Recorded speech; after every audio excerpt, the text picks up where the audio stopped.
In 1905, a Dutch monthly magazine published a photograph of Artichoke 2, a carpet designed by Theo Colenbrander. That photograph is shown now. The author described the carpet as follows, quote, "This rug seems to us to have a very particular charm. Only 2 colors, an ornament that at first glance seems so capricious and yet carefully composed, well balanced. A master must have made it. It can be nothing else but a Colenbrander in all of its very personal originality." End quote. At the latest, Artichoke 2 is in production by 1898, and it must have been a popular design. Many Artichoke 2 carpets have been documented, and a number of carpets with this design have survived to the present day. The original Artichoke 2 design no longer exists, but there is an Artichoke 2 design. It was reverse engineered from a carpet. This design, which is in the collections of the Textile Museum in Tilburg, the Netherlands, was preserved in the archives of the factory that made Colenbrander's carpets. The copy is a quarter design, meaning that it depicts what would become 1/4 of a completed carpet. Artichoke 2 is a modular design based on what Colenbrander named axes. Many of his carpet designs include axes. This video explores the methodology that Colenbrander developed to allow a single design to be produced in a series of variations. 4 subsections of the Artichoke 2 design were used to create 4 different carpets. Each of these subsections will now be displayed, starting with the smallest one and ending with the largest. Each subsection, shown in a different color, omits a number of vertical columns and horizontal rows found in the full design. All 4 subsections are then displayed, one layered on top of the other, allowing their various extents to be compared.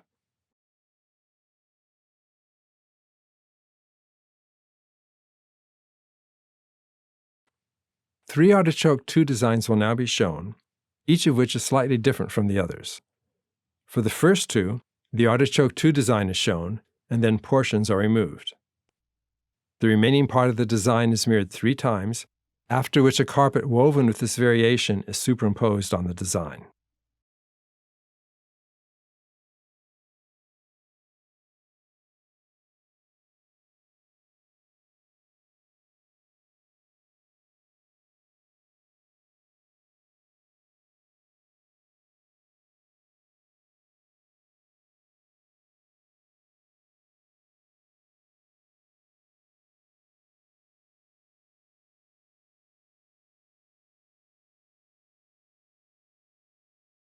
In the third example, motifs are added to, rather than removed from the design, in order to create a larger version. In the example shown now, 3 copies of a horizontal subsection are added to the design. These additions are then mirrored. The result matches the version of Artichoke 2 shown on a contemporaneous display card used in the showrooms of Colenbrander's carpet factory. The card is in the collections of the Textile Museum. We have now seen how variations of the Artichoke 2 design were created by omitting or adding segments to the base design. An examination of the 4 subsections mentioned previously, starting with the smallest one, displayed in blue, shows that horizontal or vertical segments either 23 knots, 10 knots, or 5 knots in size have been added to the smallest subsection. The Artichoke 2 design was painted onto what is called point paper, a grid of small squares. Each of these squares represents 1 knot in a carpet woven to the design. A thicker black line is used every 10 squares, both horizontally and vertically, which effectively creates a larger grid unit that is 10 by 10 squares tall and wide. You will now see an animation that shows how versions of the design can be produced by adding successive segments to the base design and then mirroring it 3 times. Each of the segments added is 10 squares in width or length, respectively. The reason behind the selection of 10 squares in width or height for the segments is not arbitrary.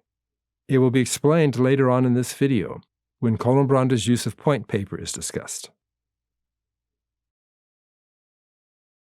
The design named Poem contains 2 penciled annotations that Colenbrander used to designate subsections of the design.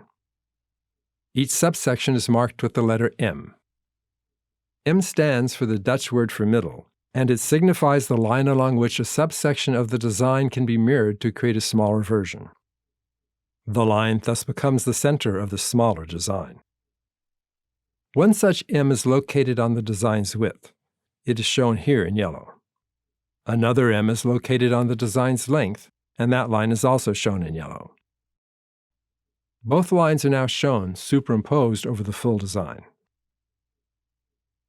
Two subsections are highlighted successively, each of which indicates a subsection of the design that can be mirrored 3 times. They are followed by a third highlighted subsection, which is that portion of the design common to the 2 subsections. As has already been observed with the design Artichoke 2, not only can the subsections defined by the middle annotations be mirrored, but also the subsection defined by the area common to both subsections. 4 different carpet designs can thus be derived from the full design. Each of them will now be shown.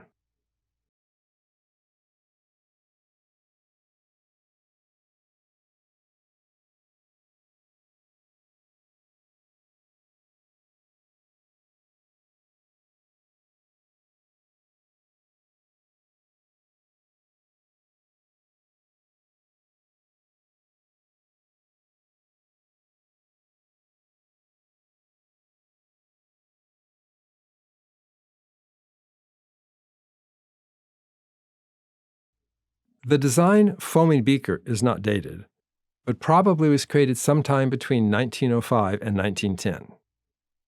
It exists in 2 versions. The original drawing is in the collections of the Stedelijk Museum Amsterdam, and a copy is in the collections of the Textile Museum.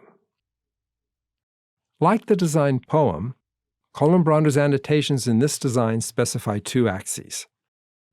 Not strictly a 2-color design, since other colors are used in a few small sections, foaming beaker features large, eccentrically shaped sweeps of yellow. Other designs of Colenbrander include similarly shaped color fields. The 4 design variations are now shown.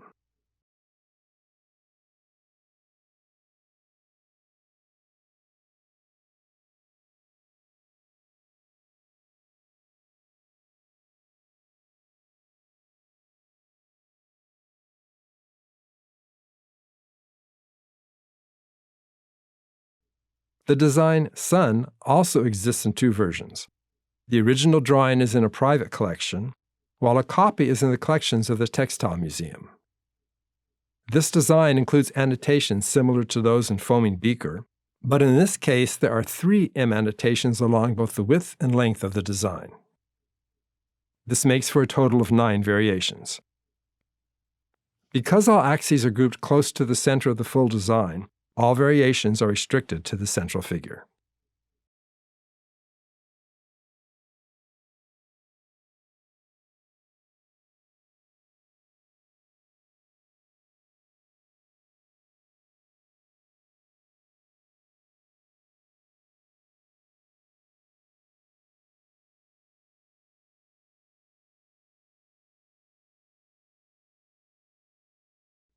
In other designs, Colenbrander's annotations provide further specifications about such subsections.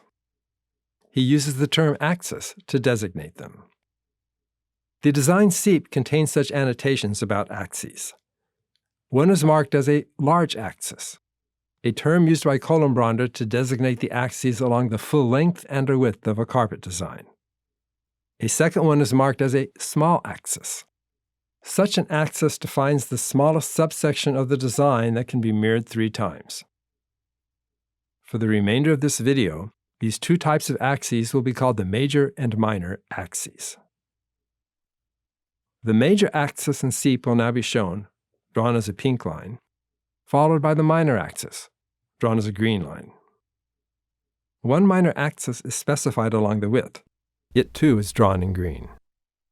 A number of additional axes are defined between the major and minor axes along the length of the design. 23 axes between the length's major and minor axes are specified. They are named intermediate axes. This set of axes, shown in yellow, will now be drawn over the design. Like Artichoke 2, the design seep is a 2-color design, but it represents an advance in composition over the earlier design. The exact date when Artichoke 2 was created is unknown, but the design is known to have existed in the mid-1890s. SEEP was finished in 1909, hence some 10 years later.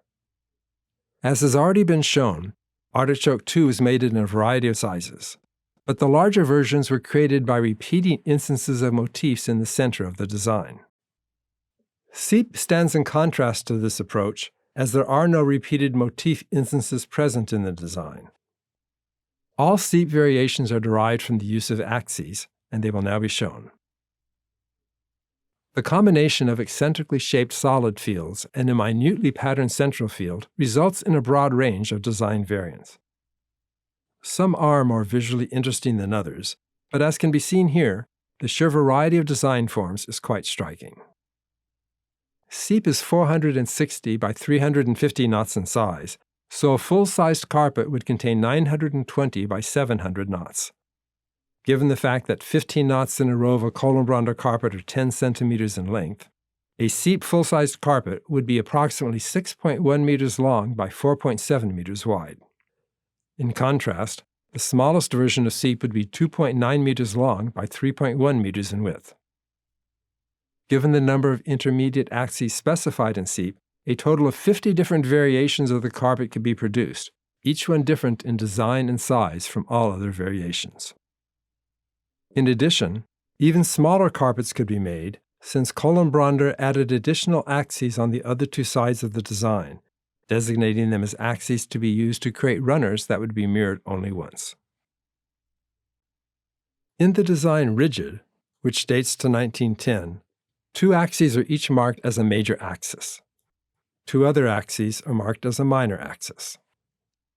These axes define the largest and smallest subsections of the design that can be mirrored 3 times. The major axes will now be shown, drawn as pink lines, followed by the minor axes, drawn as green lines. In addition to these annotations, a number of intermediate axes are drawn between the major and minor axes along both the length and width of the design. Colenbrander's annotations define 8 intermediate axes between the width's major and minor axes. Similarly, other annotations define 13 intermediate axes along the design's length. Both sets of intermediate axes will now be drawn over the design. The axes along the width are shown in yellow, while the axes along the length are shown in red. The minor axes are located just within the borders of the design's central figure. This means that almost all of the central figure is optional.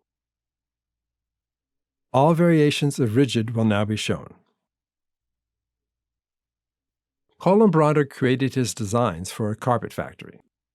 Carpets were custom made for clients, largely for residential usage, and often were intended to be installed in specific rooms. Consequently, a carpet design that could be made in a variety of sizes was very advantageous for the factory. A single design could easily be made to fit rooms of many different sizes. Such a design was effectively a modular system that could be adapted to a range of applications. In the 20th century, modular designs became very popular in many fields, but they generally were not as scalable as Colenbrander's carpet designs. Other carpet designers have also created modular designs, but Colenbrander appears to be the only designer to have created designs that are modular on such a small scale, and he did so some 125 years ago. Colenbrander literally used the divisions of his point paper, which grouped knots into 10 by 10 knot sets, as the framework of his designs. Hence his module size was as small as a 10 by 10 knot square.